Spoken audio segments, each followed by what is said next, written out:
It's one of the scariest scenarios you can ever imagine. Your child goes missing. What would you do? And does your child even know what to do if they were to get lost? Rachel, have you ever been in this scenario? Has anything like this ever happened to you? Yeah, I remember as a kid getting lost, and it was at the Easter show of all places, and I just remember panicking, and I was foolish, like I was so young, and I just sort of started going, okay, I'll look for Mum. To me, that seemed the logical thing, so I started walking and looking. Thankfully, Mum found me, and I'm sure I was only lost for a couple of minutes, but as a kid, I was freaking out. As an adult with young kids, I haven't lost them yet. Yeah. knock on something. I've got one that just likes to wander off, so I'm like, always, where is she, where is she? And is it scarier once you have more kids? Because I can just imagine with having just Jack. You're totally outnumbered. We've got 3, you're totally outnumbered. So if like one runs this way, you only got 2 hands. Yeah. Oh no, my oldest is the classic oldest. She's quite responsible and good, and I can trust her. But the other 2 are a little bit more free and want to be free. But you know, I actually read an article in Kids Spot, right, where the mom actually had the child go missing, and the strategy was genius. I didn't even think about it. So people who were helping her find actually we shouted out to the crowd, we are looking for a kid age 4, has blonde hair, wearing a red shirt. So it was very, very specific as to who they were looking for. And they actually found the man had taken the child away and was going to abduct him, and they found him purely because these cadets had run around yelling those few sentences out. Otherwise, so it's like wildfire. It like spread. Everyone, Yeah. they made everyone start saying the same phrase over and over again. Because the other thing that we do as well is that when a child goes missing, right, we shout their names.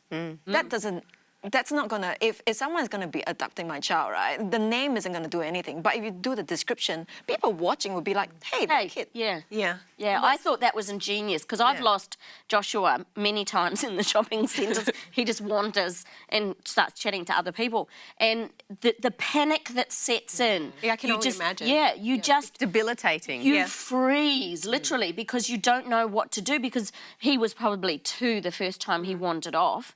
And yes, I had a whistle that I would get them back with. Everything came to the whistle, the cat, the dog, the children, the husband, everything.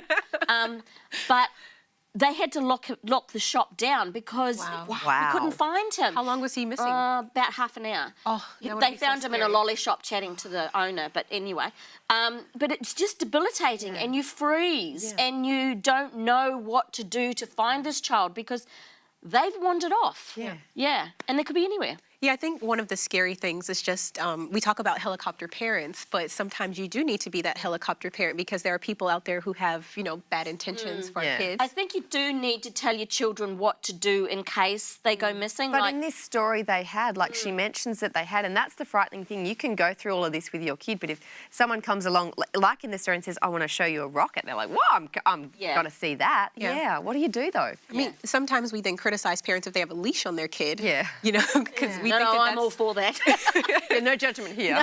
We think it's going too far, but as a parent, I just can't imagine the feeling like that would come over me if that happened. She'd only sort of let go of his hand for a moment because she had to do something, and that's all it takes, and that's the frightening thing about it. And she said he was a kid who actually would stay close. Like he wasn't a kid who would be prone to wander. It's literally split second. They're gone. I've seen some tips before, like take a photo of your child before you go out, like so you know exactly the outfit that they were wearing, like write their write your phone number on their arm. I don't know if you guys have heard any other good tips Definitely like that. the writing, not the photo one. I hadn't. Yeah, I've heard like take a photo so you know exactly what they were wearing on that particular day. When in the worst case scenario and you have to do a missing person's poster, it's exactly what they were missing. Yeah, because normally you have lots of photos of your first child, but then subsequent children you don't have so many photos of, and they're old.